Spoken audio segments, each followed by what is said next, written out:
I'm Natalie MacNeil, creator of SheTakesOnTheWorld.com and a proud spokesperson for Invisalign. As a teenager, I needed braces to straighten my teeth, but I didn't think I would need braces again as an adult. When my teeth started to shift a few years ago, I have to admit I was a little self-conscious about my smile with all the videos and press I was doing. Invisalign was the only option for me. My smile has become one of the signatures of my personal brand and gives me the confidence I need to take on the world. Invisalign is nearly invisible, comfortable to wear, and comparable in price to metal braces. You can learn more at Invisalign.com.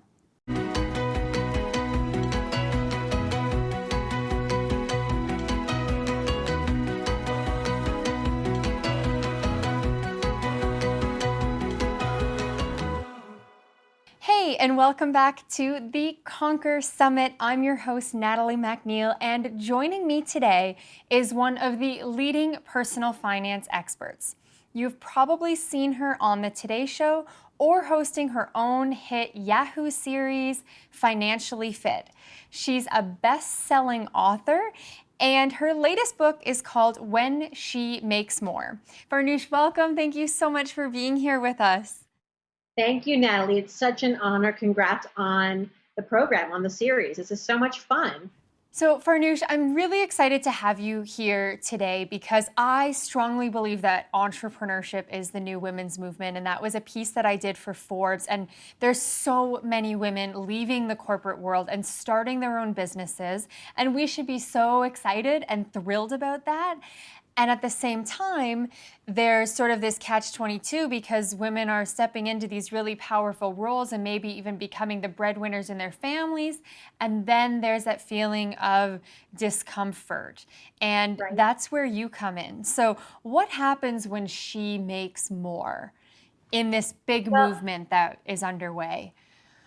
yes, and I'm happy that you mentioned first and foremost that we want to celebrate this movement. We want to encourage women to shoot for the stars, start your own business, become financially independent. The complexity with that is that when you enter a male-female relationship, once you're in a commitment with a guy, women don't necessarily anticipate being the financial providers or the financial breadwinners. We perhaps are prepared to be able to stand on our own 2 feet, but no one's really prepared us to support a family. And that is a huge undertaking, all the while you're running your business. And I think that, so as it is, women today, more than ever, are breadwinners in their relationships. About 24% of women, married women, are bringing home the bacon, and that's up from 6% in the 1960s. The issue is that when she makes more, it's complex, not just financial, but also emotionally. And we find that there is actually more divorce. There's more infidelity when she makes more. She does more housework. And I did a survey of over 1,000 women across the country, looking at women who make more than their partners and women who make the same or less. And when she makes more, hands down, she does feel more stress to make it all work. That mantra of having it all really gets to you at this point when you're striving to secure that paycheck that is so important to your family that you didn't necessarily think was going to be so vital, but now it is because you're the breadwinner. But remember, we're still women, right? And we still want to be at the forefront of so many other things, like motherhood, like being, wife, being good to ourselves and to our friends and to our relatives. And so that is a huge undertaking. And again, because I think we're unprepared, it results in a lot of friction in a relationship. And how do we prevent that from happening, or how do we start to fix that? I mean, how do you do it as the breadwinner in your own relationship? How do you keep your stress level low? How do you make sure that you're not the one taking on all of the household chores? How do you prevent that infidelity or that breakdown of the relationship that you're talking about? Well, I think at the very core of it, it means remembering that you are in a relationship. You're not at work. You're not running for office. You're in a very delicate, fragile relationship. And there are different skill sets that you need to utilize to maintain this relationship and to have it thrive. Skills like, empathy, compassion, vulnerability, remembering that, at the end of the day, while you don't want to be restricting yourselves to gender role expectations, in other words, I should do this because I'm the woman and you should do this because you're the man, but remembering and recognizing and celebrating that you're still a woman and he's still a man. And at the end of the day, there are gender differences that can arise in a relationship in terms of what makes us happy, what we need, how we want to be communicated to. And I talk about all of this in the book. So it's about, really nurturing the relationship, leaning in to your relationship just as you are in your career. And I think vulnerability is really key, being honest with your partner. If you're not satisfied with your roles, you got to change them up. Yeah. But I think the most successful couples where she makes more ultimately are the ones who do away with, these gender role expectations within the marriage. And they don't think that money is power. That's also key. You're still a team. Everyone's contribution is important. And you have to think about your end goals and your future as opposed to, well, I'm bringing home more money, so I have more say in X, Y, and Z. Yeah, and it's interesting, and I don't know if you have found this from your own research, but when I've spent time in the Scandinavian countries, for example, or in Denmark or Sweden, it was very common to go into a cafe and see a lot of stay-at-home dads who were out having their outing with their kids. And it was at first, it shouldn't be a shock, but at first I was kind of shocked, quite honestly. And I feel like we still don't see that as much in America. Do you find that?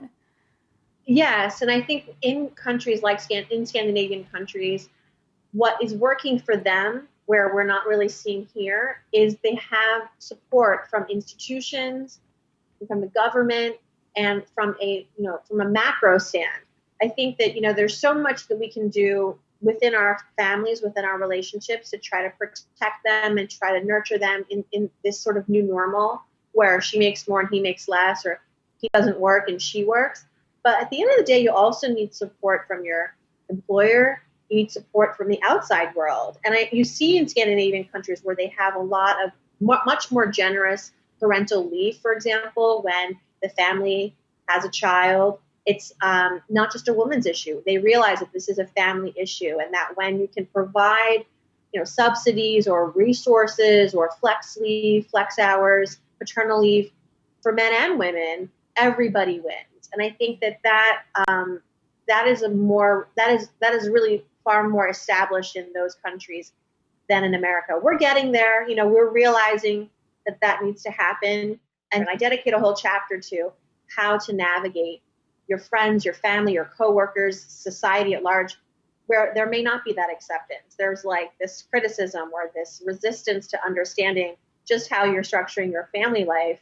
I can speak personally to this. Even my close relatives were unsure about my mother, for example, how my marriage would actually work, because it was new grounds for them. This idea that a woman is going to take on the breadwinning. And by the way, I still want to have kids, still want to, all those other things. They were concerned, frankly, that I would lead a conflicted and compromised life, more so than a woman who makes less or the same. Now, speaking of the women who make less or the same, because we've been talking a lot about women who are already in that breadwinner role. So here's a story that I came across in my own business and through running She Takes on the World. So I was working with this woman who was making about $80,000 a year, and her business had just plateaued at $80,000. So she had been growing, stop. And when we got to the root of the issue, we sort of discovered that her husband made just slightly more than $80,000 a year. And the only reason why her business had really hit that plateau is because she was sabotaging her own success because she wasn't confident enough to step into that role, to step into making more. So what advice do you have for the women who maybe aren't making more yet and are maybe even holding themselves back? And what tips do you have for them to be more confident stepping into that more powerful role and position? Such a good question. And this is not an abnormality. You do see, and I've done the research, where if she has the potential to make more than her partner, or her salary can eclipse his, and then at the same time she senses this could be a threat to her relationship, she is actually more likely to quit her job than a woman who makes less. A woman who has the potential to make more than her husband is more likely to opt out of the workforce if she feels like her income can be a threat to the relationship, period. And that is a very frightening and disappointing reality. And so my advice to women who feel that insecurity perhaps is to realize, I mean, it's just the voice in my head that's telling me this. Is this really what's happening in my relationship? Do you really feel that your partner would think less of you or think less of himself? Or, I mean, maybe this is just, as women, sometimes I feel like we have these baseless insecurities. We feel like we're not good enough. We can't do it. We feel like we have, perhaps some adversity ahead of us that doesn't really exist. And so there's this confidence gap. And I think that sometimes you need to just face it and realize maybe it's just me, and talk about it with your partner and say, if this were to happen, what do you think about that? And the truth is, he might be delighted to learn that you could make more, because that may mean that he could perhaps explore other things, take on different roles. Don't underestimate the value of bringing home as much as you can. Yeah. Because there are so many perks to being a female breadwinner. And I would say focus on the positive as opposed to the potential negative. Yeah, and some people just play the future over and over and over in their head. And Arianna Huffington had this great quote in her book from a French philosopher who said, some of the worst things in my life never actually happened, because we're always thinking about worst case scenario and what if this, what if that, when really you can sit down and figure out if that's even a threat. Now, Farnoosh, you said that women should not ask for help. Right. What did you mean by that, and what should they do instead? Well, help is important, I think, but help alone is not going to get you through a relationship where you are carrying the responsibility of bringing home the bigger paycheck and perhaps other responsibilities like parenthood and mother, being a wife and being good to yourself. You need to ask for accountability. That is much better. And it solves two things. When you ask your partner for accountability, what you're asking is far more than help. You're asking him to really take over domains within your relationship, within your family structure, whether it's the finances, the food, childcare.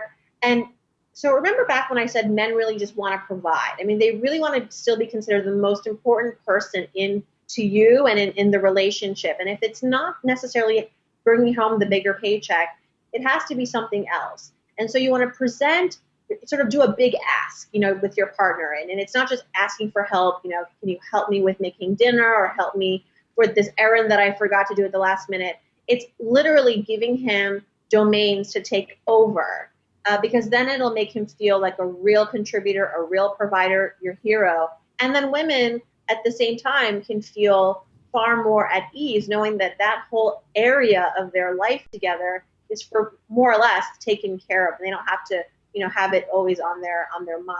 Right. For some relationships, it means he takes over the financial sort of, management of, the retirement accounts, the day-to-day.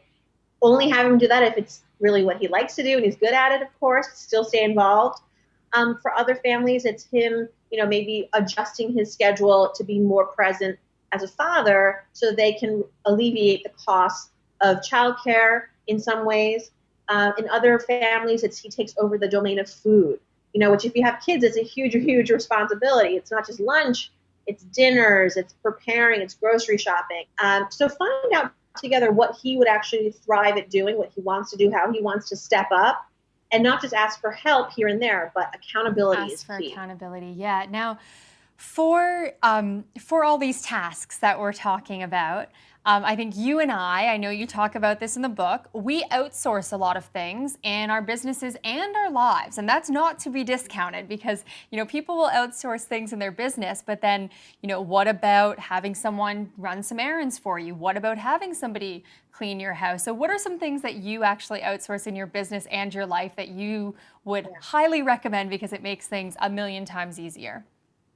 I try to outsource a lot of the tasks that are not necessarily thought driven, but more, just the sort of mechanics of my business. So it's executing the newsletter that I might generate the ideas for, but then I'll ultimately have someone technically write it and organize it and send it out. I have researchers. I have a user online transcription service. All sorts of things, kind of on an as needed basis. I have interns occasionally, but and of course PR, that's outsourced, and I have an agent who helps me find work because as you know, it's the world is a massive place, and so if you're the only one representing yourself, sometimes it helps to have other people advocating for you. So I do not hesitate to outsource when it comes to work. Similarly, in my personal life, you can't do it all. That's it. That's just something that we have to accept, and you shouldn't feel like you have to. But when she makes more, she actually does more housework than a woman who makes less than her partner. And I think that psychologically she feels like she has to overcompensate in some way to kind of maintain her domesticity. It's crazy.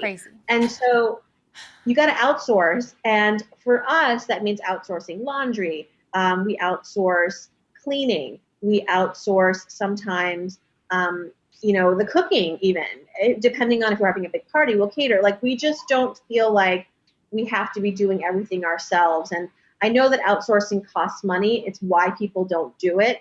But there's an equation in the book where you can easily figure out, what is my time worth?